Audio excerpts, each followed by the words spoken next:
produce vitamin K. By day 8, prothrombin levels jump back to 110% of the adult level. Thus, the safest day for circumcision in a baby's life is day 8. Oh my goodness, they could have saved a lot of money on studies and research. Just turn to Genesis 17 is when we first are introduced to the Abrahamic covenant, of circumcision. But be that as it may, the article goes on to say, who do you think is more likely to have picked the 8th day, an ancient medical genius or the creator of vitamin K? So again, this is God's protection. See, God is protecting mom and baby. God is protecting the male and from bleeding to death by having him circumcised on the 8th day. Do you see God's direction and God's protection woven into the fabric of what would be seemingly very boring, mundane, monotonous details about childbirth? It wouldn't seem like this should even be in our Bibles. Like maybe they wanted to, fill in some space in the book of Leviticus so it wouldn't be such a short book. So they figured, I know, let's just add a couple things about childbirth, and hey, let's throw in some animal stuff and fish and reptiles, and we'll make that 11, and then 12 we'll do the childbirth, and then no. There's a reason, and we're going to see some really interesting parallels here in a moment. But in addition to God's protection physically, we have God's direction spiritually. These are His directions both to us and for us as well. See, the circumcision and purification were laws that would speak symbolically in how they point us in the direction of our relationship with the Lord. What's circumcision? It's the cutting away of flesh. And it serves as a reminder of our need to have the circumcision of the heart by the Holy Spirit. And this is what the Apostle Paul would write to the Roman church in chapter 2, verses 28 and 29. He says, a man is not a Jew if he is only one outwardly, nor is circumcision merely outward and physical. No, a man is a Jew if he is one inwardly, and circumcision is circumcision of the heart by the Spirit, not by the written code. Such a man's praise is not from men, but from God. In other words, there is this cutting away of the flesh spiritually, metaphorically, from our hearts. And so that's what this would point to in the spiritual sense. Verse 5. But if she bears a female child, then she shall be unclean 2 weeks, as in her customary impurity, and she shall continue in the blood of her purification 66 days. Okay, so now we have the directions for if a baby girl is born instead of a baby boy. Notice that the time of uncleanness for a birth of a baby girl, it's twice as long as for boys. What is up with this? Well, clearly, God is a male chauvinist. And no, I'm just kidding. Please, don't email me. There are some thoughts here. I've read a lot of the commentaries and, trying to get my mind around why God would have it be, exactly twice as long for girls. One thought is that girls were not as desired as boys. See, in my culture, the boy is everything, and the girl is nothing. And please, ladies, with all due respect, you have to understand in certain cultures, the boy is who carries on the family name. I was the firstborn son. In fact, I was the only begotten son, when I was born. Special, actually, when I was born. But my name was my nature, Wahid in Arabic, which means one. In the Arabic translation of the New Testament, Jesus is al-Wahid.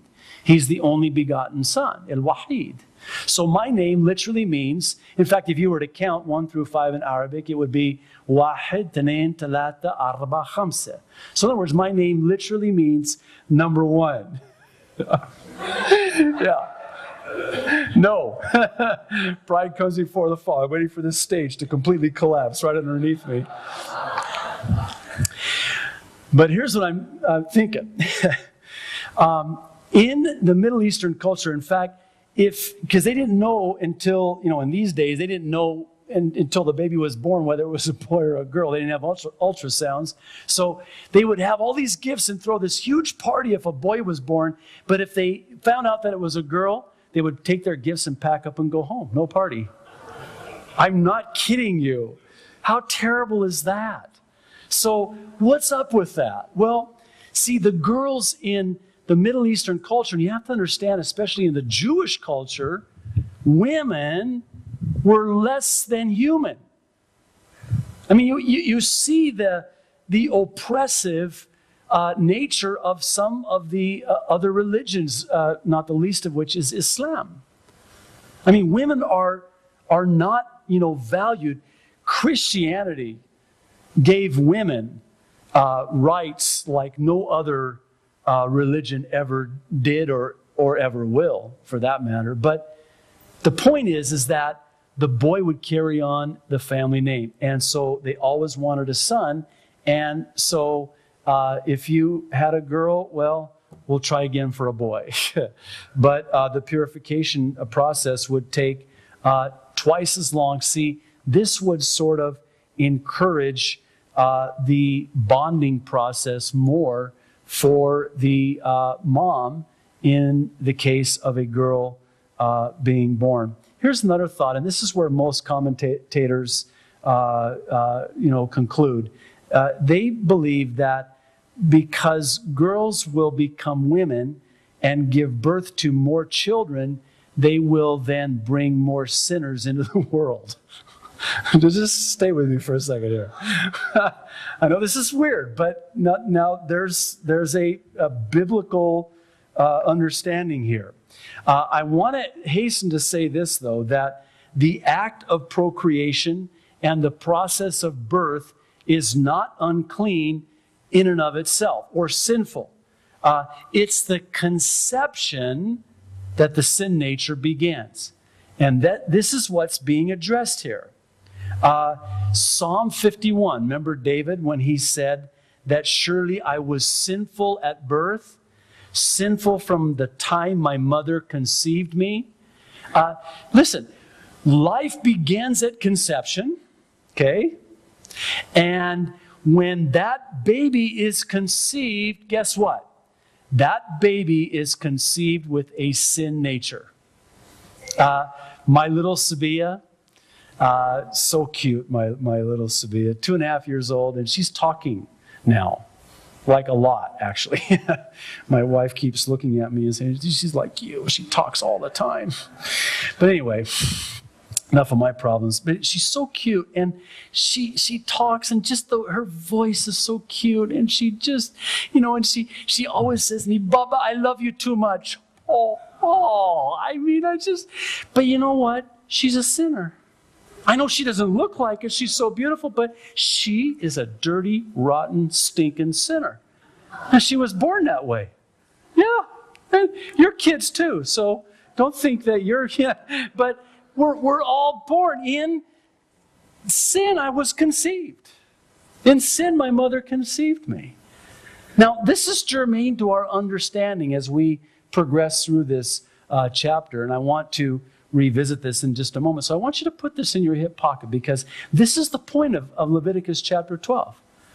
It's the sin nature that when we're born, sin is conceived and there needs to be purification. There needs to be a cleansing, and we're going to see that here in a moment. Verse 6, when the days of her purification are fulfilled, whether for a son or a daughter, she shall bring to the priest a lamb of the first year as a burnt offering, and a young pigeon or a turtle dove as a sin offering to the door of the tabernacle of meeting.